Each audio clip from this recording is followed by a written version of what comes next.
South Bend, Notre Dame beats Louisville. Um, Honestly, my opinions of both teams, we both picked Louisville plus 5.5, and we both picked them to actually win straight up. I don't feel much different about either team, to be honest. I think Louisville could have won this game. I think there were some things that happened that, made sure that it didn't happen. I still thought Tyler Shuck played okay. I thought he was fine. The turnovers were not good, right? That costed you big time. Uh, Notre Dame had turnovers of their own as well. I mean, Notre Dame didn't even have 300 total yards of offense and put up 31 points. So that to me is kind of crazy. So I'm Riley Leonard. He was efficient. I'm not going to say that he was great.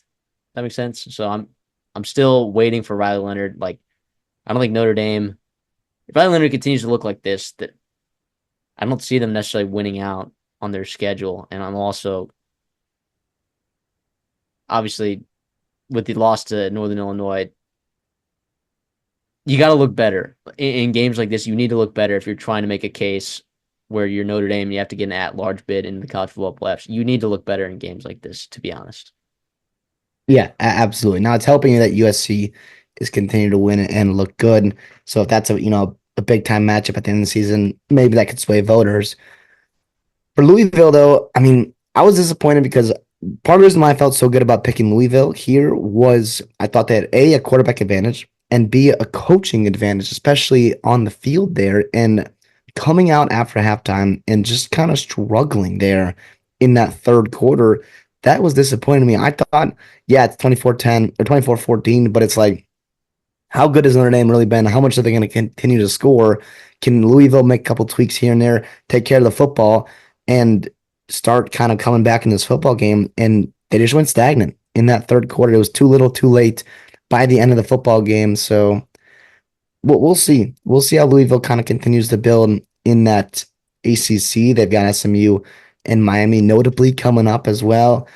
It's obviously disappointing on that end. But again, this is not, first of all, it's not a conference game for Louisville. So all of their goals to win the ACC are still right on the table for them to do so. And for Notre Dame, to me, like you said, that you want them to look better. I just think this is kind of who they are. Like if they're gonna have to win, it's gonna be win ugly. If you're gonna score points, it's not gonna be your traditional way. It's gonna be being creative, defensively setting up turnovers and whatnot.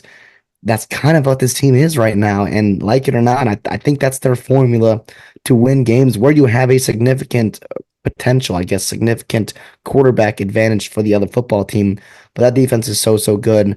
They're going to keep them in a lot of football games, especially against teams, right, that have, these high flying offenses or explosive plays potential, like Louisville could have with their weapons, right? And also with Tyler Shuck.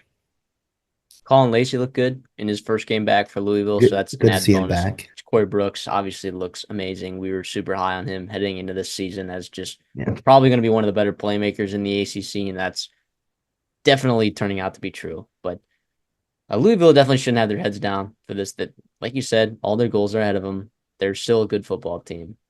My opinions of both these teams doesn't really change that much, to be honest.